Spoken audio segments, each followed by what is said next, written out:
Halo, bertemu kembali di About Campus. Kali ini saya akan menjelaskan mengenai belajar efektif dan efisien.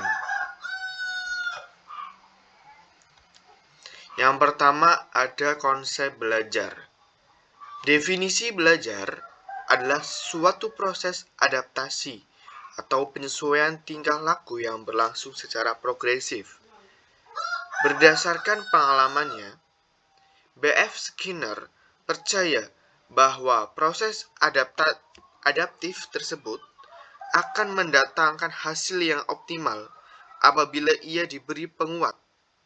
Definisi belajar merupakan aktivitas yang dilakukan individu secara sadar untuk mendapatkan sejumlah kesan dari apa yang telah dipelajari dan sebagai hasil dari interaksinya dengan lingkungan sekitarnya. Ciri dari proses belajar lainnya adalah perubahan tingkah laku positif. Biasanya, tingkah laku ini akan bersifat permanen. Perubahan tingkah laku secara potensial, perubahan ini diperoleh dari hasil pengalaman dan maupun latihan individu. Pengalaman atau latihan dapat memberi penguatan. Prinsip belajar pada hakikatnya sudah ada dalam diri manusia dan kelakuannya. Tentu saja, dalam belajar untuk berubah memerlukan proses dan tahapan dan kematangan. Motivasi dari dalam sekolah, dari para guru maupun lingkungan luar sangat efektif jika diberlakukan guna untuk menunjang kematangan hasil belajar siswa. Dari proses belajar mengajar yang dilaksanakan oleh guru dan siswa akan diperoleh suatu pengalaman belajar. Pengalaman itu antaranya adalah kemampuan informasi verbal, kemampuan intelektual, kemampuan yang berhubungan dengan motorik, kemampuan yang berhubungan dengan sikap, dan kemampuan yang berhubungan dengan kognitif. Hasil belajar akan diperoleh dari interaksi pendidik ketika melakukan evaluasi. Berbicara dengan metode dalam belajar, para pakar pendidikan memiliki metode belajar yang modern dan tradisional. Tentu siswa sangat membutuhkan metode untuk memulai belajarnya. Metode belajar dengan kata lain adalah cara belajar yang sistematis untuk mencapai tujuan yang diajarkan berupa ilmu pengetahuan. Terdapat metode belajar yang efektif dan efisien. Dapat disimpulkan, hasil belajar dapat merubah ranah kognitif, sosial, keterampilan yang bersifat permanen dan komplit. Hasil belajar ini yang sekaligus merubah tingkah laku individu menjadi manusiawi yang good attitude. Hasil belajar juga digunakan oleh guru untuk menentukan nilai siswanya. Kemudian, informasi bagi guru dalam menyusun dan membina siswa ke tahap lebih lanjut. Problem belajar. Problem belajar atau masalah, hambatan yang dilalui siswa dalam mencapai tujuan belajar. Terdapat dua faktor yang melatar belakangi hambatan belajar, dari lingkungan dan dari individu sendiri.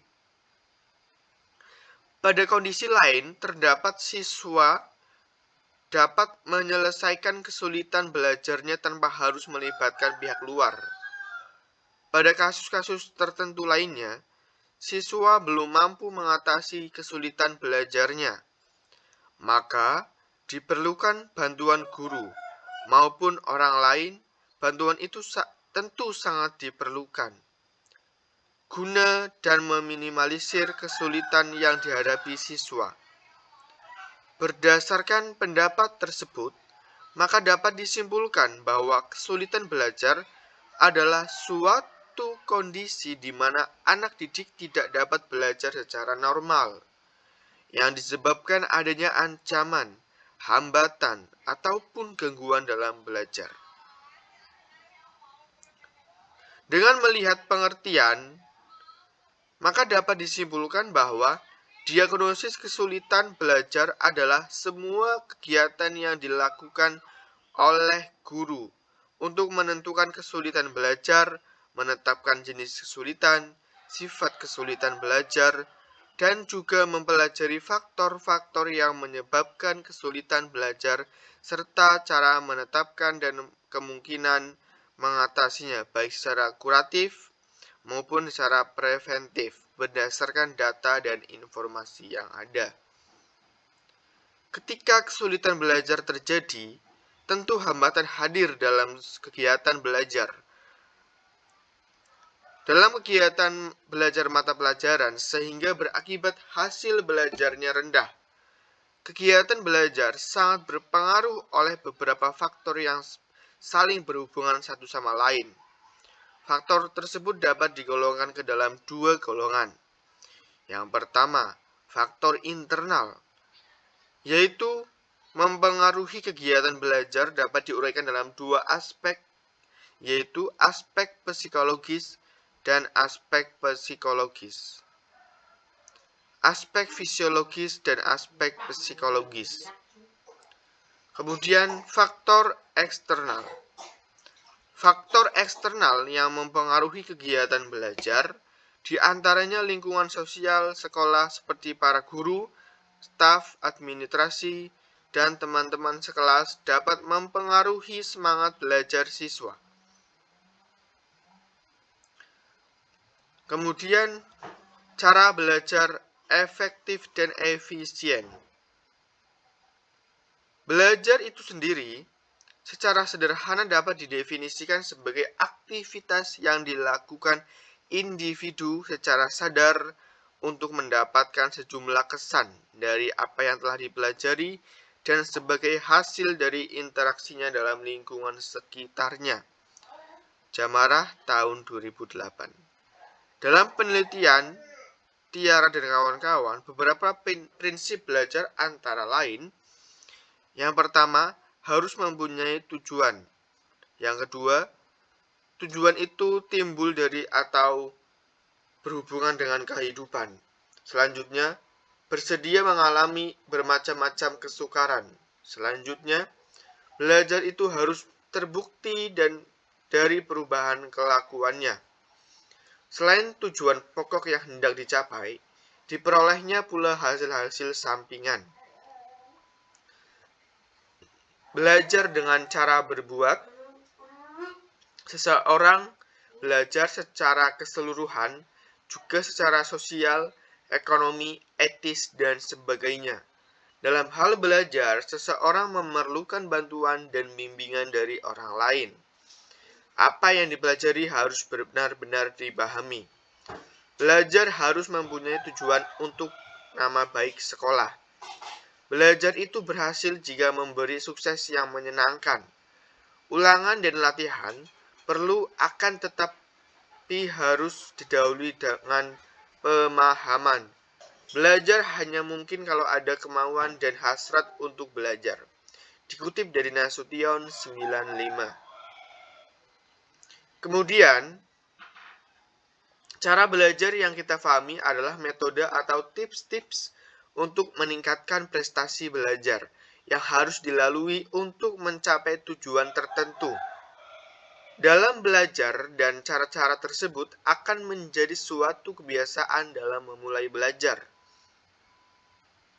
Contoh kecil ketika siswa memulai belajar dengan cara berdoa terlebih dahulu, cara belajar juga erat kaitannya dengan keterampilan siswa dalam mengatur waktu belajar. Keterampilan membaca buku, memahami kata per kata, kalimat per kalimat, keterampilan menghafal pelajaran, keterampilan mengikuti pelajaran di kelas dengan fokus mendengarkan guru menyampaikan materi, keterampilan mencatat, merangkum poin-poin penting, keterampilan meringkas buku, keterampilan belajar kelompok, diskusi, untuk mendapatkan kesepakatan hasil belajar.